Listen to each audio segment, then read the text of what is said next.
Hi, this is Alex Martin, and I'm a scientist, and today I'm going to be answering a few questions that you all have submitted about climate change. I work in Washington, D.C., and part of my job is trying to figure out how we're going to solve climate change and make sure that you all have a good planet that's not too hot and doesn't have too many storms in the future. That's really what this is all about. So, our first question is from Malachi. They ask, why is our Earth getting hotter? This is one of the most important parts about why we're working on climate change.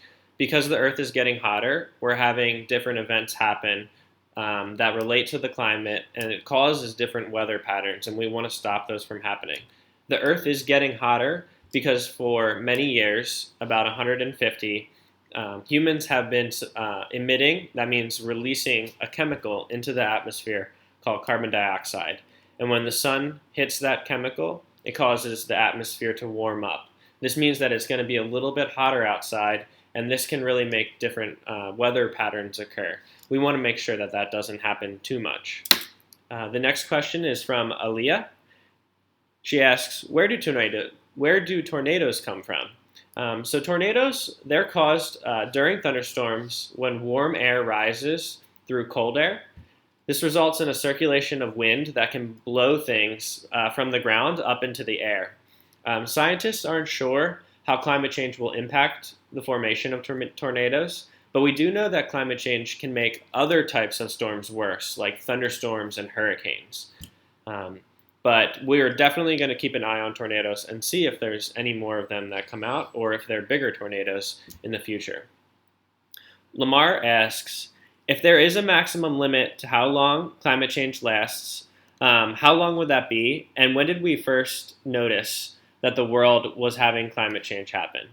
One of the scary things about climate change is there's no limit for how long it could last. It could keep going forever if we don't stop work now to stop it. So we have a lot of scientists and a lot of people in Washington, D.C. working to try to make sure that we can stop it.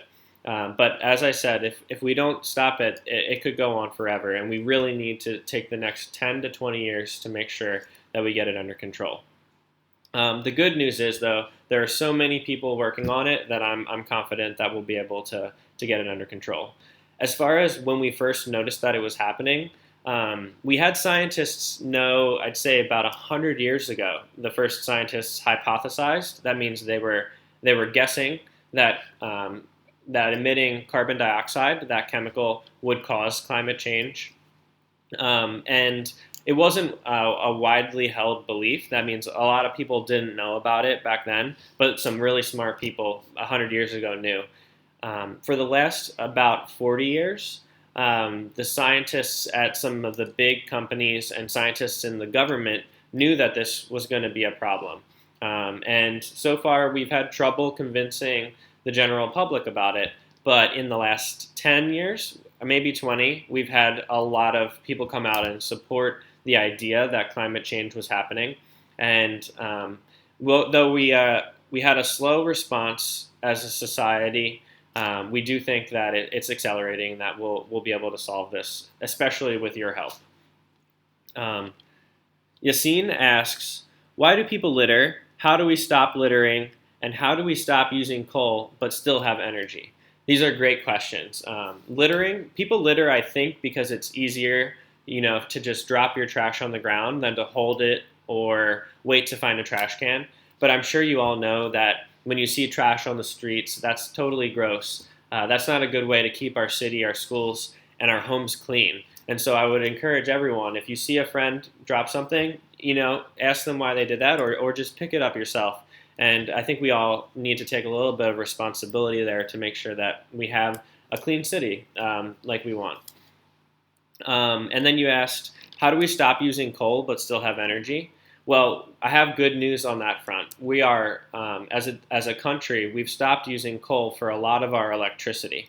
When you turn the lights on in your house, that's called electricity that makes that possible, and it comes from either coal energy or natural gas, or nowadays some of it comes from really cool things called renewable energy sources like solar and wind power. And the good news, like I said, was that In the last 10 years, we've had a big shift away from coal energy, which gives off a lot of pollution, now to some of the cleaner sources like solar energy, which just uses sunlight and doesn't cause any pollution.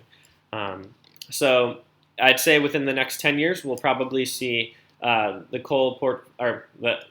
amount of coal being used to drop quite a bit, and that'll be good for everyone. Layla asks, how do you feel about climate change? And that's a great question. As someone who works on climate change, when I first learned about it, I was pretty scared.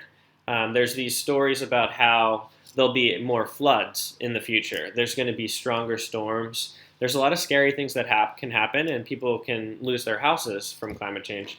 But now that I've been working on it for a long time, I'm not so scared anymore. I have a lot of hope that there's so many good people working on this, scientists and regular people, people in companies. There's things you can even do yourself that could help stop it, like turning off the lights when you're not using them, buying cleaner products. With all of that hope, I'm sure we're going to be able to solve this in the next 30 years. But we need to work together. And if any of you are interested in going into a science career, climate change is a great thing to work on. We're going to need a lot of young scientists working on this for the next 30 years or longer. Kiera asks, how many wildfires have there been in recent years? What causes some of these wildfires? And what does global warming do to places like Antarctica? So first, on the wildfire front, we know that there's been many, many more wildfires and many more strong wildfires in recent years. You've probably seen pictures and video of places in California where there's some pretty bad wildfires that are burning people's towns and houses, and especially their forest land.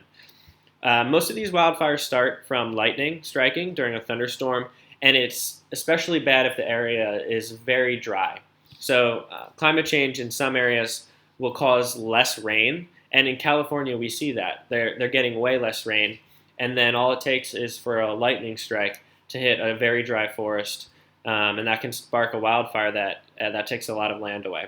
That's something we need to stop, and it's something that climate change is certainly contributing to. As far as Antarctica, we know that both in the Arctic and the Antarctic, especially in the Arctic, which is the northern latitudes, the North Pole, we're having a big decrease.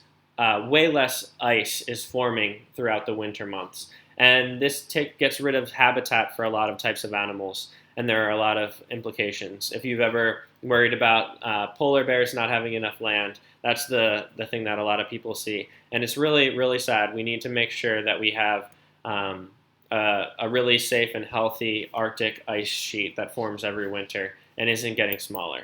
Another big problem with the Arctic melting is that it causes the sea level to rise. You might have heard your parents talking about this. And when there's a big storm that comes through New York City, sometimes certain areas of Brooklyn will flood. We need to make sure that we're building safe communities that are protected enough from flooding that will become more common in the future.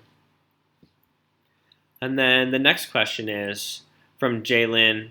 Does every country have the same weather effects in the U.S., or is it just in the U.S.? And we're seeing climate change affect different countries in very different ways. So like I said, in California, we're seeing that there's very dry summers that are causing a lot of wildfires. In other parts of our country, in the Midwest, these are states like Iowa and Michigan and Wisconsin, we're seeing a lot of flooding. And this is hurting farmers because their fields are getting flooded. That's just within the U.S. In other parts of the world, they're having different changes because climate change affects different areas differently. What we see are a lot of differences in the amount of rain that different areas are getting, and this causes two problems. It means that the deserts are getting a lot bigger, and then the wet areas are getting way too wet, and there's less area in between that's just right for humans to live and for to have biodiversity, that's many animals able to survive in the area, and for healthy forest growth. So we call these distributional effects. And like I said, each country is experiencing climate change differently. The one thing that's common is that almost everywhere is getting hotter. And so this causes its own problems. If you've ever had a really hot summer day where you just needed to keep drinking water while you were out playing or having some exercise, that type of issue is going to increasingly be a problem. And if you in the future work outside, if you work in construction, the extra heat and the more days of heat waves, that can be bad for human health. So we need to get that under control as well. And then the last question is from Jesse. This one is how do wildfires start? So I had kind of answered that. And how do they affect the planet? I'll talk about one additional thing. There's been a lot of wildfires recently in the past few years in Brazil, in the Amazon rainforest. This is a super important habitat for the Earth. Not only does it support the biodiversity, that's the range of different animals and plants that live in an area. We have so many species of animals that are in danger of losing their habitat, and they won't have a home to live in if the rainforest keeps disappearing. Besides that, forests are actually really helpful in us combating and going against and fighting climate change. This is because, like I was saying in the beginning, that chemical, carbon dioxide, that we're releasing when we make electricity that turns the lights on in our homes, that chemical actually can be sucked up by trees as they grow.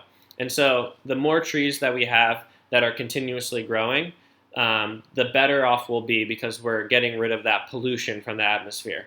When we burn down forests, what we do is we lose this natural reservoir, this storage area for that chemical. And so it really has a doubly bad effect. It's a big problem. And I'd say, it's just also, and it's of a cultural importance. It's nice that we have so many different types of animals and plants in the world. We want to protect those regions. So I'm super excited that you're all getting the chance to learn about climate change. I think it's a really important topic, and we need many new young people getting interested, talking to their parents about how they can save energy in their households, and thinking about careers in science, because we're going to need a whole set of new people coming in and finishing the job that scientists of my generation started. With that, I hope that I answered all of your questions well, and if you have any questions, you can get in contact with me through your teacher, and I'm happy to answer any more that you might have. Thanks. Bye.